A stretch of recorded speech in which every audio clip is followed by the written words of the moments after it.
Buenas. ¿Qué tal? ¿Cómo están? ¿Qué tal? Este es el primer encuentro del nivel 3. La idea de hoy es empezar a trabajar, ¿sí? Nosotros lo que vamos a hacer en este nivel es profundizar en dos cuestiones, ¿no? Uno tiene que ver con las lecturas, ¿sí? Vamos a leer novelas, diferente a esta idea de que teníamos del corpus, ¿no? El corpus ya seleccionado, el corpus con los textos fuera de su ámbito natural, digamos, de su contexto, que aparecen ahí. Muchas veces son fragmentos, sobre todo los del nivel inicial.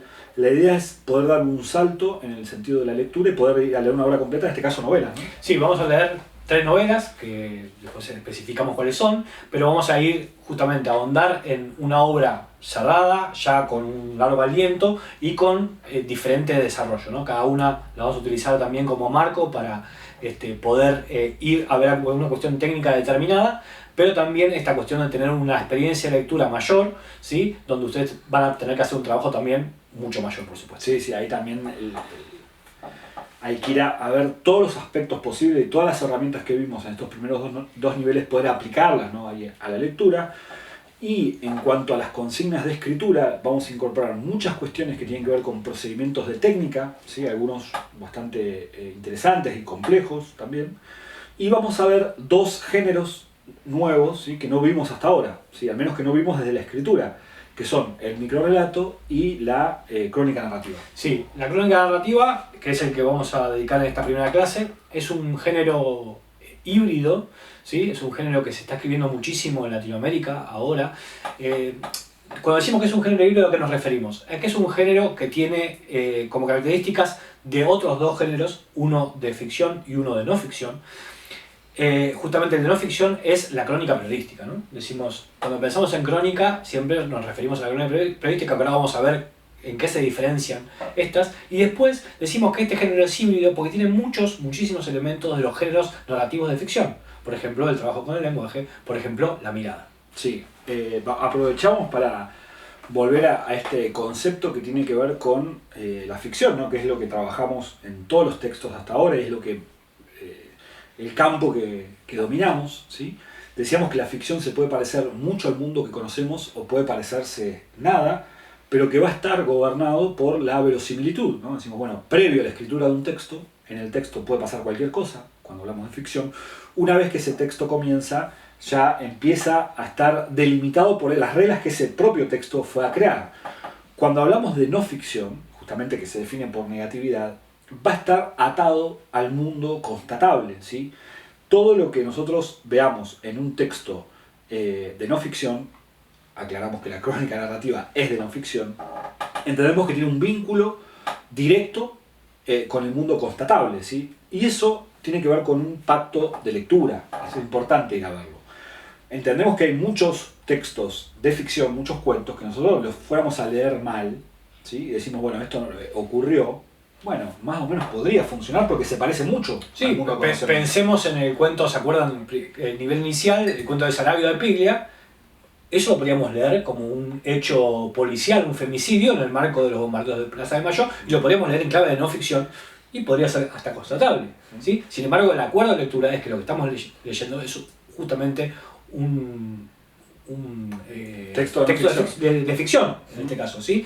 Entonces, la idea es plantear que la crónica narrativa va a trabajar con hechos constatables, ¿sí? Esa es la diferencia esencial con la ficción. Y en cuanto a lo que decimos del acuerdo de lectura, es cómo se activa un texto y la fe y el acuerdo que tenemos con ese texto, ¿no? Siempre nos gusta este ejemplo de decir, bueno, si leemos un libro de historia y en ese libro de historia aparecen, ¿sí?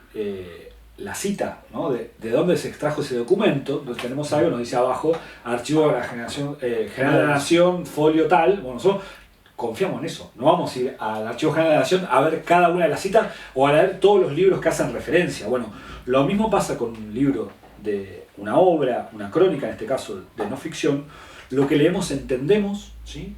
Que eso está ahí y podemos confiar en ese dato o en esa mirada. Sí, que eso pasó. O sea, digamos, el acuerdo de lectura es que lo que está contando el cronista ocurrió.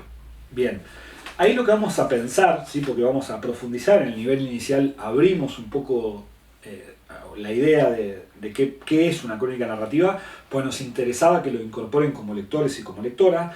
Entendemos que ahora vamos a hacer el ejercicio de escritura, así que vamos a mirar también de ese lado, no solo la crónica del otro lado del mostrador, digamos, de cómo funciona el texto, sino también de cómo se crea ese texto.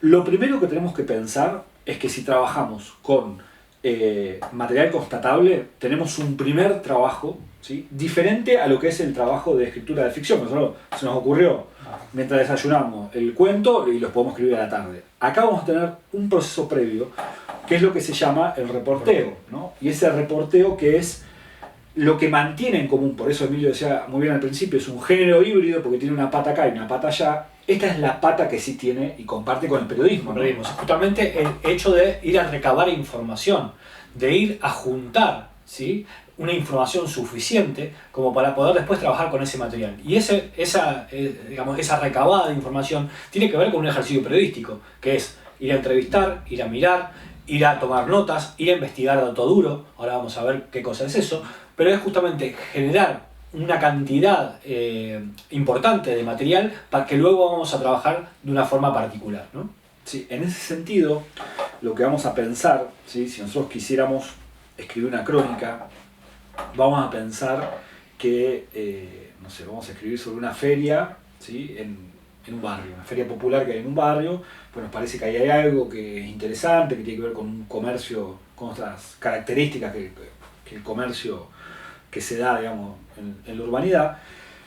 Nosotros lo que deberíamos hacer primero es intentar, dentro de lo posible, no ir a confirmar una hipótesis previa, sino porque el texto lo va a ir se va a notar en el texto. Yo quiero decir, bueno, ahí la gente es buena porque es pobre y sufre, y entonces yo voy a forzar lo que veo para ese texto, en la crónica se va a ver, ¿sí?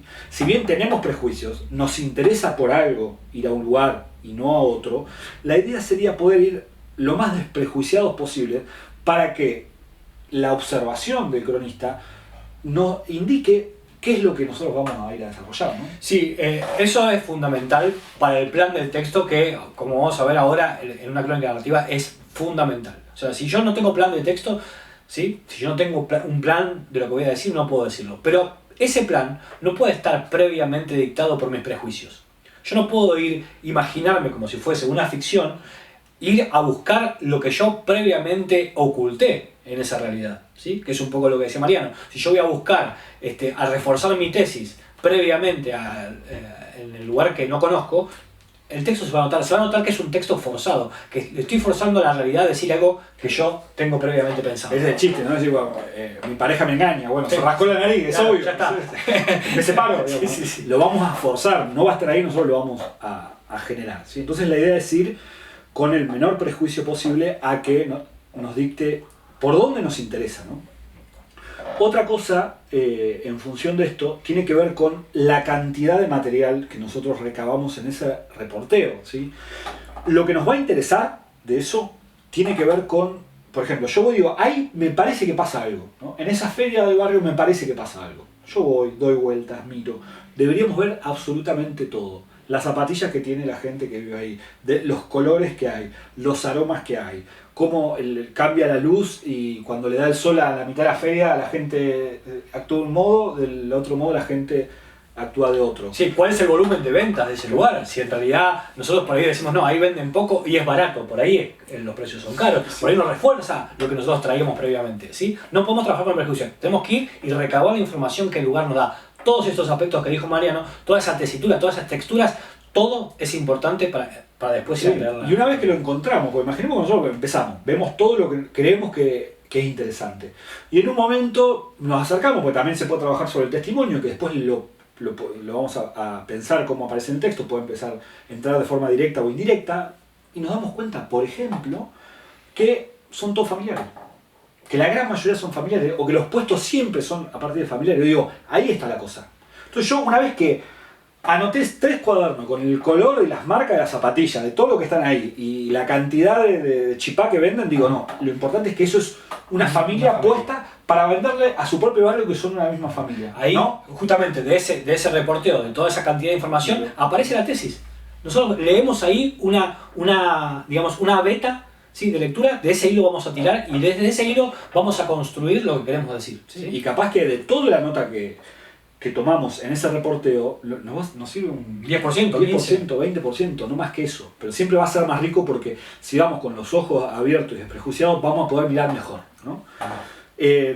Otra cosa importante en esto de lo que significa, después vamos a quedarnos en la pata literaria, pero de la pata periodística, tiene que ver con la investigación, ¿sí? Puede haber información en la crónica. Yo puedo, en esta crónica que voy a hacer de la feria en el barrio, puedo ir a investigar, bueno, qué economía maneja, ¿sí? ¿Qué es la salada? O sea, voy a comparar la salada con esto, entonces voy a comparar los datos duros. ¿Sí? ¿Cómo funcionan los mercados en Latinoamérica, los mercados populares en Latinoamérica? Eso puede aparecer ahí. Yo puedo ir a buscar cómo funcionan esos mismos mercados en México DF, ¿sí? O cómo funcionan no sé, en Salta. ¿Sí? ¿Cuánta gente vive en ese barrio y qué desempleo hay en esa ciudad para entender cómo eso es una economía popular que va a sostenerse sola, digamos? Bien, a eso nosotros le llamamos el dato duro. ¿Sí? El dato duro, que es esto, justamente ir a buscar en la referencia, no sé, en el INDEC, en un estudio particular, en un estudio sociológico, lo que fuere, ¿sí? Económico, y nosotros eso lo podemos meter dentro de nuestro texto, nos podemos servir de eso. Ahí, en lo que tiene que ver con el reporteo y con la no ficción, hay dos cuestiones con esto que mencionamos. Primero, lo que tiene que ver con la observación, con el cronista que va a hacer el reporteo, todo lo que va a aparecer en el texto lo vio o lo escuchó, o se lo dijeron, ¿sí? Eso tiene que estar. No puede ser que el cronista le parece que el día que justo fue a ver el barrio estaba medio flojo, pero a él le dijeron que había gente o lo que sea, que en el texto aparezca que ese día explotó, o que le gustaría que haya más niños sin abrigo, porque le va a parecer que va a ser un tono más potente. Si eso no está, no debería estar en el texto, y prohibido el dato que no esté chequeado y confirmado con una fuente, digamos, ¿no? ¿Qué significa esto? A mí me parece que ganan poca plata. No, prohibido en una crónica narrativa. O no lo pongo, ¿sí? Sí. O voy a ir al dato. Bueno, esta fuente dice que tal cosa. Ahí voy a ir. No podemos ir a hacerlo más o menos eso. Preferible, de última, no trabajar con el dato. En ese sentido. Ahora vamos a ver de qué forma eso también se puede malear, pero nunca jamás como eso, exponiendo un parecer como una verdad absoluta. Eso no. Bien, después la crónica, y esto es interesante porque tal vez algunas hagan esta experiencia, hagan la experiencia de escritura y digamos, no, la verdad que esto no es lo mío, a mí me gusta escribir sobre fantasmas y ovnis desde mi casa tomando un té, no, esto no lo voy a hacer nunca más. Bárbaro, perfecto. Nos interesa que conozcan porque es parte de la técnica y es un género narrativo, y además nos interesa porque va a haber algo, ¿sí? Que nos interesa que nos quede fijo en nuestra forma de escritura, más allá de que nunca más escribamos crónica narrativa, y tiene que ver con saber muy bien lo que voy a decir, ¿sí? Si nosotros vamos a feria y escribimos 2, 3, 4, 5 hojas muy bonitas, muy bien escritas, en las que describimos más o menos todo lo que hay, eso no es una crónica narrativa, ¿no? Sí, una descripción, por más bella que fuera, por más detallista que fuera, si yo voy a ese mercado y me detengo, como decía Mariano, en todas las marcas de zapatillas, en los colores, la estructura, y voy a construir eso como una descripción narrativa solamente, eso es eso, justamente, una descripción narrativa y no una crónica. Una crónica necesita de una tesis, necesita de algo que yo voy a ir a contar, de una temática particular. Yo voy a ir a poner una mirada sobre una temática particular. Voy a ir a justamente a ejercer una tesis en mi escritura. ¿Sí? Sí, porque ahí ya lo hemos comentado, pero es una de las grandes diferencias que vamos a tener ahora en la crónica narrativa a la crónica periodística. Que acá no vamos a ir a buscar la objetividad, porque la objetividad no existe. La feria de ese barrio no es nada, es lo que se mire y quién lo mire, ¿sí? Probablemente si yo vivo en el centro y voy a ver la feria del barrio, voy a tener una visión muy diferente a la que tiene alguien que no le va a llamar la atención. Sí, ahí está la feria del barrio. Y si vas vos y voy yo, claro. O sea, nuestras miradas van a estar justamente, van a ser la criba, van a ser justamente lo que va a cambiar el ángulo de lo que queremos contar, justamente por nuestra subjetividad. Y lo interesante es decir que eso que queremos decir, que esa tesis que va a estar clara y que se va a defender durante todo el texto, la podamos tener a partir de la observación, ¿sí? Bien. Para construir una crónica narrativa tenemos dos grandes ejes para pensar. Uno tiene que ver con la mirada, que es un poco lo que decíamos, bueno, ¿qué voy a decir yo de esa feria? Y ahí la mirada es fundamental, ¿no? Ir a buscar algo, una mirada novedosa, interesante, ¿no? Siempre nos gusta pensar esto. Nosotros miramos esta mesa de acá, si le ponemos la luz acá abajo, descubrimos algo que parecía que no estaba y la mesa estaba todos los días en el mismo lugar, ¿no?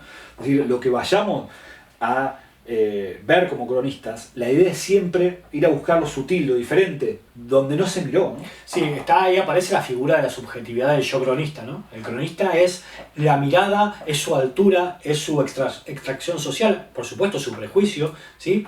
Pero toda esa mirada es bien singular. O sea, justamente es lo contrario de la crónica periodista que ejerce o pretende ejercer la objetividad. Acá está la subjetividad y la mirada va a dar toda esa nueva rugosidad, toda esa textura nueva la va a dar la mirada del cronista, ¿sí? Y lo otro es la escritura, ¿no? La escritura es casi todo. Decíamos en su momento que la crónica narrativa se diferencia y tiene esas características por muchas de las cosas que mencionamos antes, que es la forma de mirar, la subjetividad y dónde se posiciona, pero sobre todo el cómo se escribe, ¿no? La forma es casi todo en la crónica, ¿sí? A veces hasta más importante que lo que cuenta. Una buena crónica siempre va a ser el tratamiento literario del lenguaje. Y en eso tiene que ver con todas las herramientas que hemos trabajado hasta ahora, que tiene que ver con lo singular, con el trabajo estético del lenguaje, completamente profundizado. En ese sentido escribimos como si fuera un cuento, ¿sí? Decíamos, ahí ya no nos interesa para nada la referencia con el periodismo. Si nosotros lo importante lo queremos decir en la última línea, lo decimos en la última línea. Si nosotros necesitamos jugar con la musicalidad de las palabras, porque eso va a estar transmitiendo sin decir, lo utilizamos también, ¿sí? Todo va a estar por ese lado. Y ahí aparece algo que había dicho Emilio, que es interesante, que se nos abre un juego, digamos, ¿no? Si nosotros quisiéramos conjeturar algo, en lugar de afirmarlo como dato, lo que tenemos que hacer es ponerlo sobre la superficie, ¿sí? Si a nosotros nos parece que una mujer, que es la única que está sola, ¿sí? en un puesto, cuando vuelva a la casa, además de eso, tiene que limpiar la casa y tiene que cocinar para el marido y para los hijos, nosotros no podríamos poner una crónica porque no la conocemos, no lo sabemos, no la entrevistamos, ¿sí? Ahora, el cronista puede decir, y la imagino... Sí, conjeturo, pienso que cuando ahora ella va a tomar su colectivo, entonces en un potencial, probablemente tomará su colectivo y llegará a su casa y pasará todo en un potencial. Bueno, estamos haciendo ficción dentro de la crónica. Hacemos una pequeña ficción imaginaria, la exponemos, ¿sí? No decimos que eso ocurre, sino decimos que nos imaginamos que eso ocurre, ¿sí? Entonces, de algún modo, hacemos que esas dos cosas convivan, la ficción con la no ficción. A ver, unas aclaraciones, acá entramos, nos gusta hablar de como de porcentaje. Si nosotros hacemos eso con la crónica, no hablamos con nadie, no vemos nada, si imagino que este otro es un cuento. Es un cuento, sin duda. Y otra cuestión que no mencionamos antes que tiene que ver con la información y el dato duro, ¿sí? La información y el dato duro no podría ser más del 20% de una crónica, ¿sí? Si nosotros en una crónica tenemos...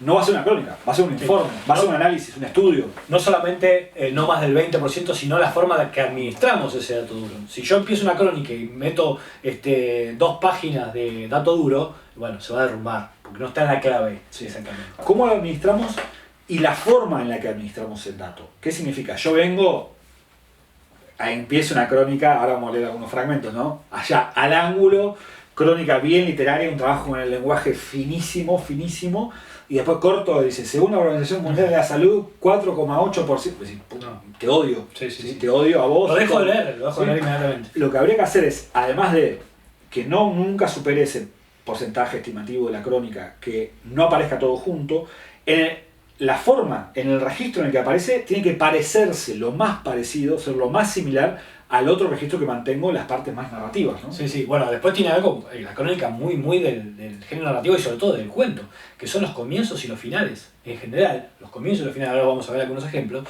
son bien narrativos en el sentido de, ¿se acuerdan los consejos de Quiroga, ¿no? Esas 3 primeras líneas, las 3 últimas, están en consonancia, están trabajando, nos enganchan de un modo que uno dice, bueno, tengo que seguir leyendo, ¿no? Sí. Caparrós, que es uno de los grandes cronistas, decía: yo me doy cuenta que estoy ante una gran crónica narrativa porque voy a seguir leyendo así me importe 3 carajos de lo que me cuenta, digamos, ¿no? Son los kioscos, bueno, Leila Guerrero tiene una gran crónica que es sobre el supermercado chino y el chino de la vuelta a casa. Decir, bueno, me interesa el chino de vuelta a casa y no tanto, digamos, ¿no? Pero ese en particular sí. Vamos con algunos ejemplos de esto que decimos. Voy a hablar primero el comienzo de una crónica que hace Cristian Alarcón, que es un cronista chileno, que escribe, fundador de la revista Anfibia, que es una revista especializada en crónica narrativa latinoamericana, y hace una crónica sobre Pepita la Pistolera, ¿sí? Pepita la Pistolera, bueno, personaje conocido de Mar del Plata, regenteaba prostíbulos y bueno, y se hizo famosa justamente por tirotearse entre otras cosas, ¿no? También fue famosa por el caso Cabeza. El caso Cabeza, sí, había una ligazón con que después, bueno, quedó desestimado eso. Bien, leo el comienzo y lo vamos pensando. Dice, se llama Un día en la vida de Pepita la Pistolera. Está bien, papá, dormí, le dice Margarita de Tulio a un hombre de 83 años que se pasea en calzoncillos y balbucea.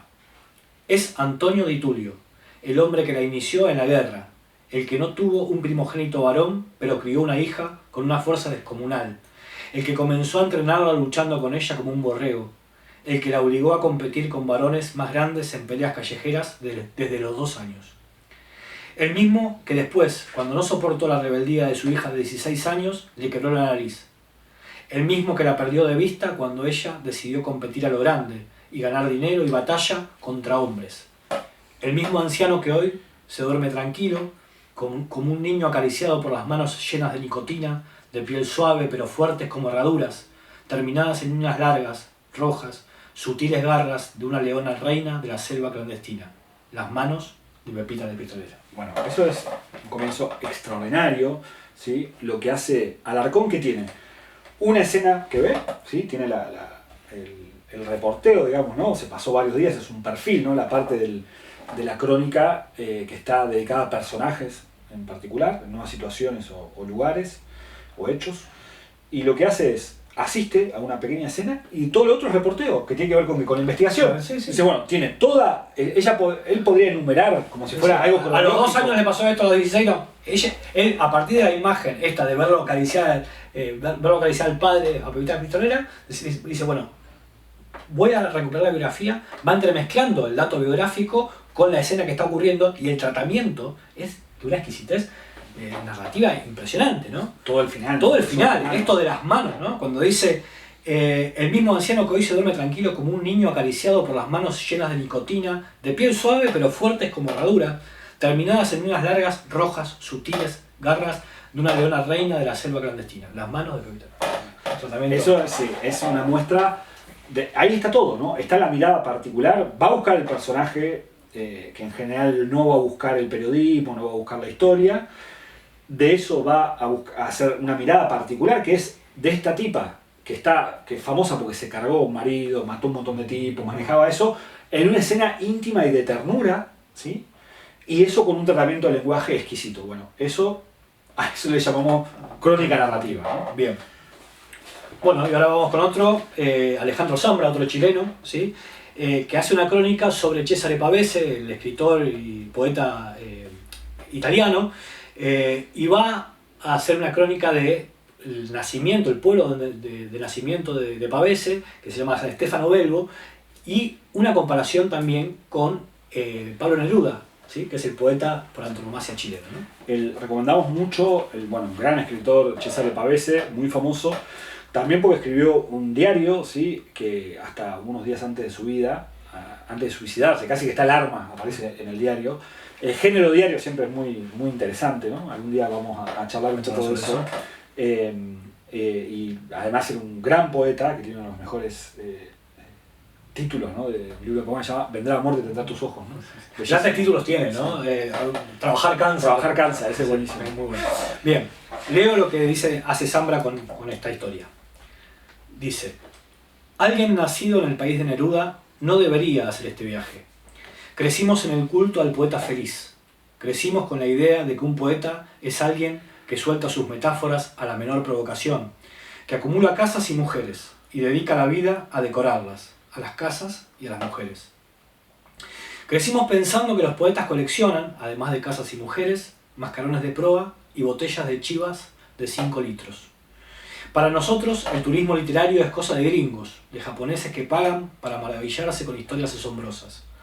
Por fortuna, nada de eso hay en San Stefano Belbo, un pueblo que vive de las viñas y goza de una estabilidad muy parecida al aburrimiento. En San Stefano Belbo, los niños aprenden desde pequeños que en este pueblo nació un gran escritor que nunca fue feliz. Los niños de este pueblo aprenden desde temprano la palabra suicidio. Los niños saben de antemano que, en este pueblo, como decía Pavese, trabajar cansa. Bellísimo, ¿no?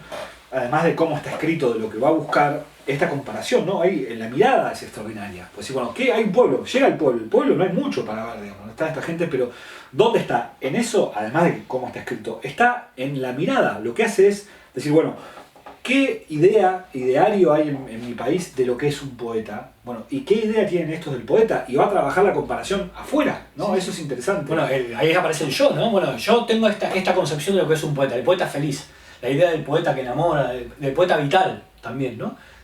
Bueno, hace la contraposición con la figura de Pavese y con ese pueblo. Entonces está trabajando desde el yo, por supuesto, de esa mirada bien particular y de lo que va viendo. Lo que va viendo lo va construyendo a partir de su mirada, ¿sí? De su mirada particular. Bien, en ese sentido vamos a introducir esta cuestión que es muy interesante en la crónica, que tiene que ver con, y fundamental, con quién narra, ¿no? O sea, en texto narrativo alguien narra. Cuando hablamos de texto de no ficción en la crónica, hablamos de cronista, ¿sí? Y lo que hay que aclarar es que tampoco el cronista es de ficción. ¿Qué significa esto? Volvemos al ejemplo que pusimos, vamos al mercado de barrio y a nosotros nos interesa decir, che, no, pero está mejor si quien cuenta la historia es alguien que va en silla de ruedas, porque ahí no hay acceso para nada, entonces yo quiero contar a alguien en silla de ruedas. Bueno, no, eso es... O un perro que anda por entre los puestos, ¿no? Bueno, eso es una estafa al texto, se rompe el pacto de lectura, es como que en el libro de historia alguien nos mienta un dato. No como Borges que hace un ensayo apócrifo, sino alguien que nos dice, bueno, San Martín firmó un documento, está la data y eso es mentira. Bueno, es la misma estafa que si tenemos la construcción de un narrador ficcional, ¿sí? Bien, y ahí entra otra cuestión.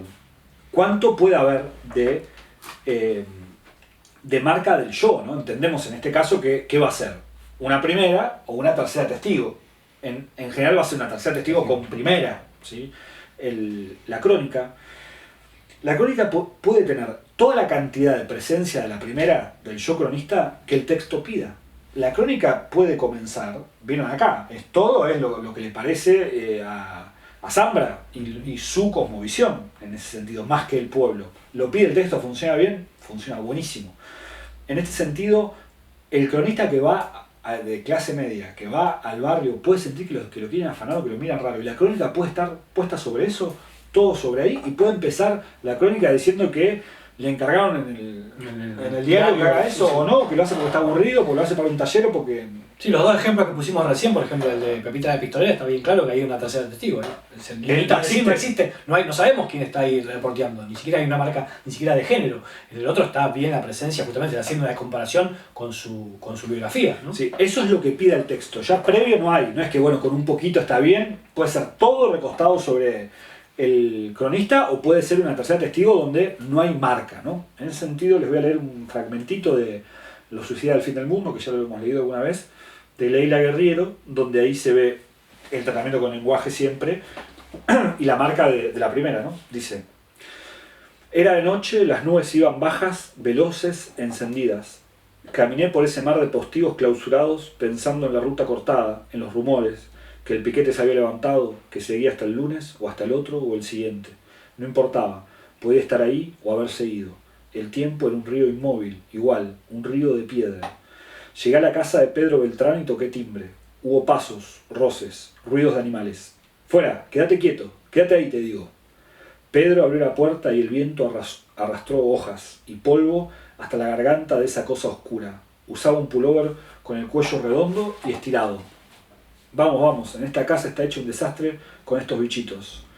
Me llevó lejos de la puerta, dejando atrás un coro de ladridos. Nos fuimos corridos por el viento, protestando como dos cómplices viejos, dos señoras flotando en ese olor que me gustaba, el olor a Pedro. Bueno, ahí aparece, ¿no? Primero todo, que está la marca, sí, la marca sensorial de la cronista en este caso, sí, aparece ahí lo que ella huele, lo que ella siente, incluso todo, ¿no? Lo que piensa y lo que imagina y lo que siente, ¿no? Está una marca bien clara del cronista. Y eso es eficaz, ¿no? Conocemos los textos de Leila Guerriero, digamos. Muchas veces eso aparece cuando el texto lo pide. Hay perfiles o crónicas en los que no hay ninguna marca, ¿sí? La que escribe sobre, por ejemplo, el equipo argentino de antropología forense, no hay marca del cronista, es todo testigo. Después hay un perfil muy lindo de ¿cómo se llama? Que lo tirotearon ahí por Centroamérica. De Facundo Cabral. Facundo Cabral, cuando ya estaba grande el tipo en Buenos Aires y era inimputable. Entonces ponía lo que le decía, no la voz de ella, pero sí lo que le decía a él, ¿no? Entonces, ay, bien linda que sos, le dice, ¿usás tanguita? ¿Usás tanguita? Le dice, es buenísimo que ponga eso ahí, ¿no? Y está, a ver, ella explota ahí, ¿qué viene a la cabeza? Una mujer, a Leila Guerrero en tanga, digamos, ¿no? Pero ¿para qué lo pone? Para dar cuenta de que el tipo no le importa, y después de eso va y habla de otra cosa, ¿no? Tampoco se quiere levantar. Una o dos marcas de esas y ya entendemos, porque pinta el personaje. Sí, aparte que está senil. Por supuesto reforzamos esto, si eso no se lo dijo Facundo Cabral, está prohibido que ella es una estafa, digamos. Es una estafa. En este caso, con todo ese material dice, no, esto pinta muy bien al personaje, bueno, y ahí yo soy partícipe, ¿no? Necesaria, como es el derecho, partícipe necesaria de decir, bueno, eso está bárbaro ahí, ¿sí? Es de acuerdo a lo que pide el texto, ¿sí? Y bien, para ir cerrando un poco la idea, van a tener que salir, ¿sí? Van a tener que ir a ver algo, visitarlo, tratar de ir a mirarlo sin prejuicio, tener una pequeña experiencia. No va a ser el ideal, ¿no? Si nosotros fuéramos a trabajar una crónica como se debe trabajar, deberíamos hacer de visitas a ese mercado de barrio, muchísimas visitas a ese mercado de barrio, investigar mucho sobre eso, tal vez leer libros sobre eso. Sí, vamos a hacer una suerte de pseudo crónica, en el sentido de una pequeña muestra, de ir a hacer un pequeño reporteo, un pequeño búsqueda de datos, y con ese material trabajar, a partir de una tesis, una hipótesis, trabajar una crónica narrativa, ¿sí? Bien, después le vamos a dar algunas ideas como para posibles visitas y miradas, como para orientar un poco eso, pero la idea es esto, ¿no? Siempre tener... El cronista no es un ente de ficción, como no lo es el texto. La idea es ir a buscar una mirada novedosa, interesante, lateral sobre eso que vamos a trabajar como cronistas, y después el trabajo con el lenguaje, lo metafórico, lo descriptivo, narrativo, todo el despliegue que tengamos en el trabajo estético con el lenguaje, no solo que está permitido, sino que es necesario. ¿Sí? Si eso no está, no es una crónica narrativa tampoco. Bueno, bien, hasta acá llegamos. Gracias. Muchas gracias.